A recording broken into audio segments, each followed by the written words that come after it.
Hi friends, नमस्कार। तो दोस्तों, कोविड अभी ख़त्म नहीं हुआ। उसके बाद एक ब्लैक फंगस म्यूकरमाइकोसिस नाम की बीमारी जन्म लेने लगी है।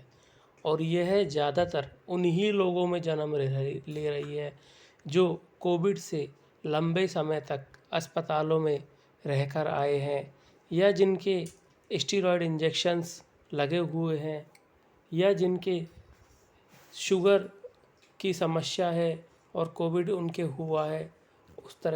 उस तरह के लोगों में ये दिक्कतें होने लगी है। तो ये बीमारी कोई नई बीमारी नहीं है। ब्लैक फंगस पहले भी हुआ करता था। ब्लैक फंगस नाम से ही इसके पता लग रहा है कि फंगस यानी कि फंगल, जिसे हिंदी में फफूंदी बोला जाता है। जैसा कि आप कभी कभी खाने के सामानों पे देखते होंगे, जब वो सड़ जाते हैं तो सफ़ेद कलर की फफूंदी पड़ जाती है, तो वही चीज़ फंगस होती है। तो उसी की एक दूसरी वैरायटी होती है ब्लैक फंगस। तो दोस्तों, ये चीज़ है ब्लैक फंगस। तो आए देखें हम कि कैसे इससे हम बच सकते हैं, और क्या हमें पहचान है कि कैसे हम इसका पता लगा सकते हैं। तो ब्लैक फंगस, जैसे कि इस डिस्प्ले में दिख रहा है कि ज़्यादातर आँखें ही हैं यहाँ पर, तो सबसे ज़्यादा वो आँखों को ही अफेक्ट करती है। लेकिन काफ़ी मरीजों में इसे हाथों में और पैरों में भी देखा गया है। और जब इसके निदान की बात आती है तो सिर्फ एक एंटी फंगल इंजेक्शन, जो कि इस समय काफ़ी कॉस्टली चल रहा है, उस इंजेक्शन का लगातार 30 डोजें इस्तेमाल होती है तब जाके ये क्योर होता है। वो डिपेंड करता है डोजेज सीवियरिटी पे।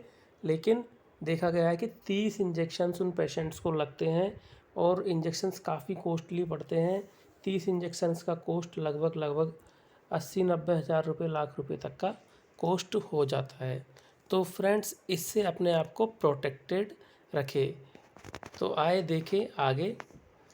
देखिए क्या है ब्लैक फंगस। आप एक एग्जांपल देख पा रहे हैं यहाँ पर।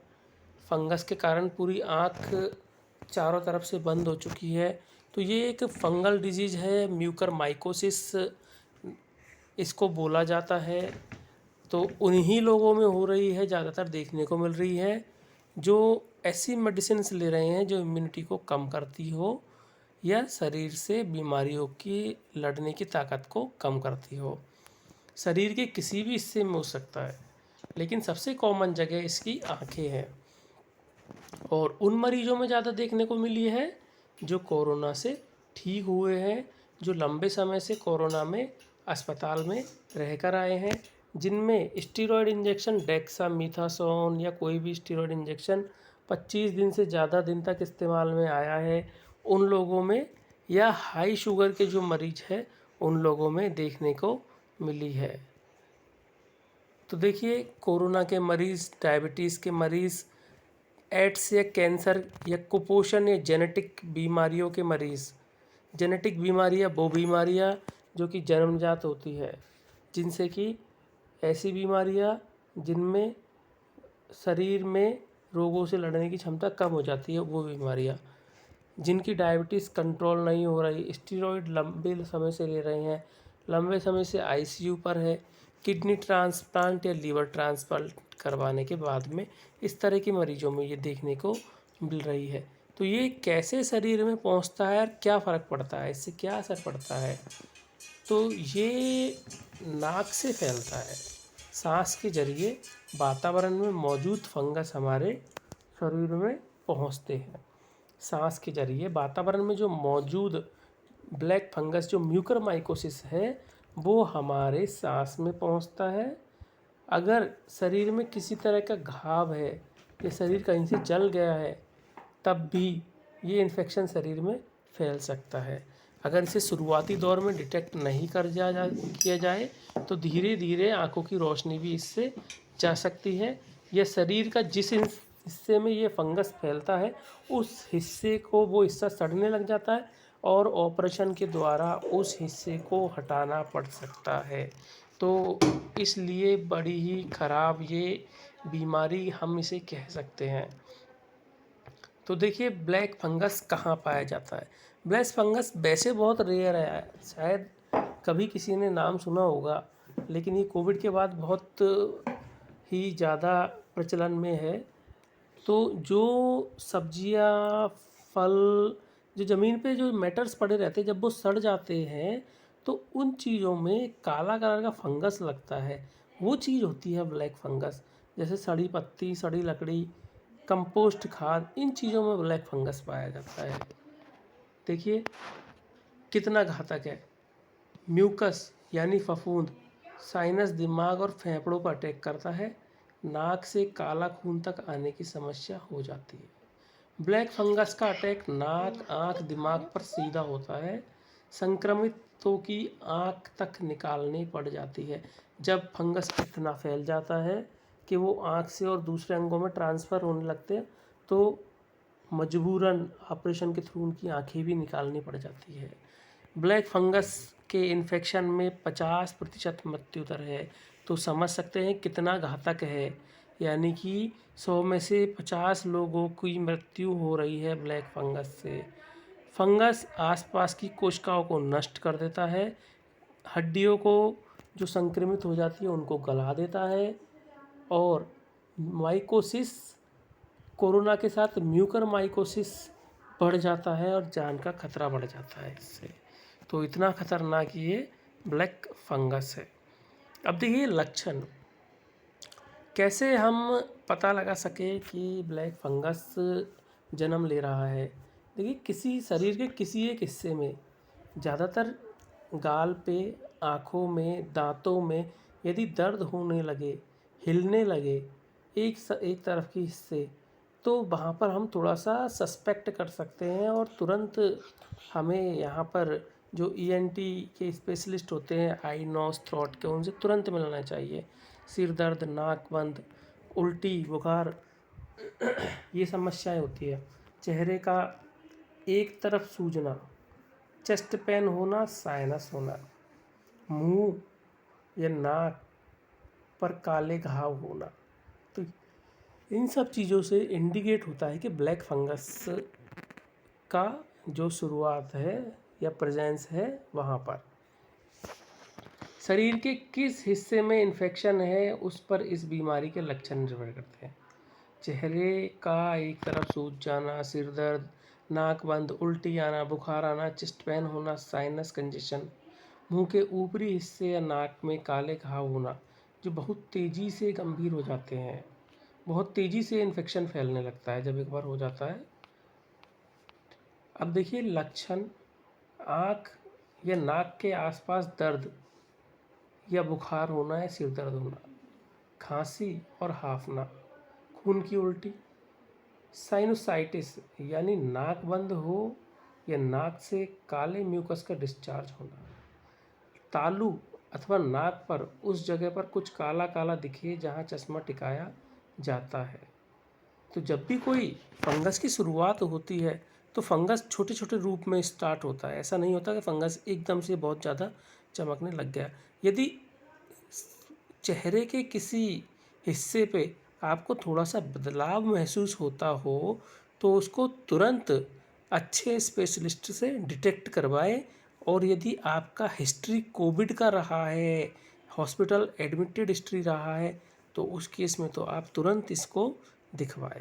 आप ये नहीं सोचें कि लोकल में हम उसका इलाज करें या नॉर्मल ट्रीटमेंट हम उसका लें और देखते हैं ट्रीट होता है या नहीं होता है, तो ये बड़ा डेंजरस सिचुएशन है। दांत ढीले हो जाते हैं, जबड़े में दिक्कतें होने लगती है, मानसिक दशा में मेंटल स्टेटस चेंज होने लगता है, चिड़चिड़ा रहने लगता है इंसान, साफ नहीं दिखने लगता, चीज़ें दो दो दिखने लगती है, यानी कि आँखों में दर्द होने लगता है, आँखों से संबंधित समस्याएं शुरू होने लग जाती है। कोरोनरी आर्टरी में थक्का जमने लग जाता है, जो नसें होती है खून की उनमें थक्का जमने लग जाता है। किसी धीरे धीरे अंग जिस अंग पे होता है वो अंग गलने लग जाते हैं, त्वचा पर चकत्ते पड़ने लग जाते हैं। तो दोस्तों आइए आगे बढ़ते हैं, देखते हैं कैसे पहचान के लक्षणों पर हमने अभी डिस्कस किया।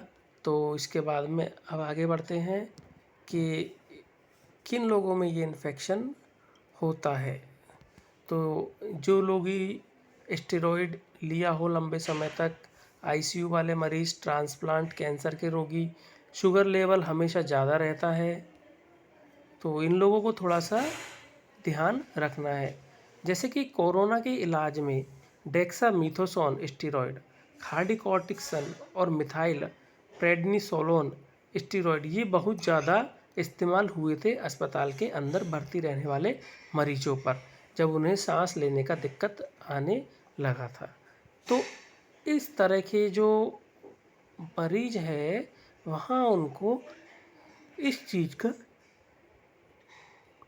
ध्यान रखना होगा। अभी देखिए, अब जो दवा है इसकी एन्फोटेरिसिन बी, एन्फोटेरिसिन बी एक एंटी फंगल इंजेक्शन है, और अभी इसका इतना प्रचलन हो चुका था, ये बीमारी इतनी फैल चुकी थी कि ये मेडिसिन कम पड़ने लग गई थी और ब्लैक होने लग गई थी। जैसे कि आपने सुना होगा पहले जो कोविड में काम आती थी रेमडेसिविर, वो भी बहुत ज़्यादा ब्लैक होने लग गई थी। इसी तरह से ये भी अभी बहुत कम अवेलेबल हो पा रही है, कुछ ही स्पेशल जगहों पर अवेलेबल हो पा रही है। तो अभी गवर्नमेंट ने इसके लिए बहुत कड़े नियम कानून भी बना दिए हैं फिर, क्योंकि ब्लैक मार्केट इसका बढ़ता जा रहा था। तो ये एक इंजेक्शन है, जैसा कि पहले ही बताया कि 30 इंजेक्शन इन केसों में लग रहे हैं, और वो कंडीशन सीवियरिटी पे भी डिपेंड कर रहा है। अब किन राज्यों में ये ज़्यादा फैल रहा है, तो कोरोना से रिकवर होने वाले कई लोगों के लिए दुर्लभ संक्रमण जानलेवा हो रहा है। जबलपुर से ठाणे तक काफ़ी लोगों ने इस वजह से जानें गंवाई है। उड़ीसा में इसका पहला केस देखने को मिला था, उसके बाद में दिल्ली, गुजरात, उत्तर प्रदेश, मध्य प्रदेश, महाराष्ट्र, राजस्थान में भी इसके नए नए केस देखने को मिल रहे हैं। दिल्ली एम्स में भी ब्लैक फंगस मरीजों के लिए अलग वार्ड बनाया गया है। अब देखिए कैसे हम इससे बच सकते हैं। सबसे बढ़िया चीज़ होती है प्रिवेंशन, प्रोटेक्शन। बचने के लिए क्या करें? यदि आप शुगर के पेशेंट हैं तो शुगर को अपनी नियंत्रित रखें। यदि आप कोरोना से ठीक होकर लेटे हैं और आपका शुगर है, डायबिटीज़ है, तो ब्लड शुगर पे बिल्कुल कड़ी निगाह आप रखें। यदि ब्लड शुगर आपका फ्लक्चुएट हो रहा है, बढ़ रहा है, कम हो रहा है, तो तुरंत डॉक्टर से संपर्क करें। स्टेरॉयड का इस्तेमाल डॉक्टर की सलाह पर ही करें। कम से कम इस्तेमाल करना है जब बहुत ज़्यादा इमरजेंसी हो। सही समय पर सही मात्रा और उचित दिनों तक स्टेरॉयड ले। लंबे समय तक स्टेरॉयड का उपयोग खतरनाक हो सकता है। अब यदि आप कंस्ट्रक्शंस की साइट पर जाते हैं तो वहाँ से दूर रहें।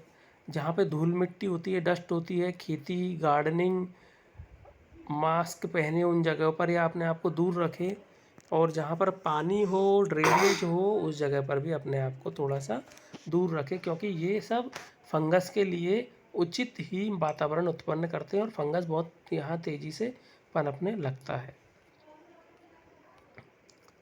तो अब आते हैं कि जिन लोगों को कोरोना हो चुका है उन्हें पॉजिटिव अप्रोच रखना चाहिए, ठीक है, और उन्हें अपनी बीमारी का ध्यान रखना चाहिए। कोरोना का ठीक होने के बाद आपको रेगुलर हेल्थ चेकअप कराते रहना चाहिए।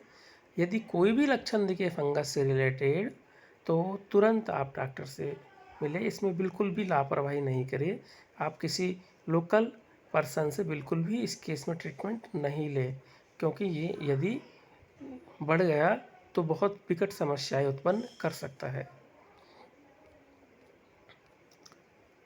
अब देखिए, जैसा कि हम पहले भी इस चीज़ पर डिस्कशन कर चुके हैं कि ये बीमारी इतनी बेकार है कि बहुत तेज़ी से फैलती है और पूरे अंगों को ख़त्म कर देती है। इम्यूनिटी को भी ये सिस्टम, ये बीमारी इम्यूनिटी को डिक्रीज करती है। तो दोस्तों, ये थी ब्लैक फंगस, ब्लैक फंगस से जुड़ी हुई सावधानियां, बचाव, उपचार, रोकथाम और क्यों ये हो रहा है। तो कैसा लगा आपका वीडियो कमेंट सेक्शन में ज़रूर बताएं और चैनल को सब्सक्राइब करना नहीं भूलिए। Thank you friends.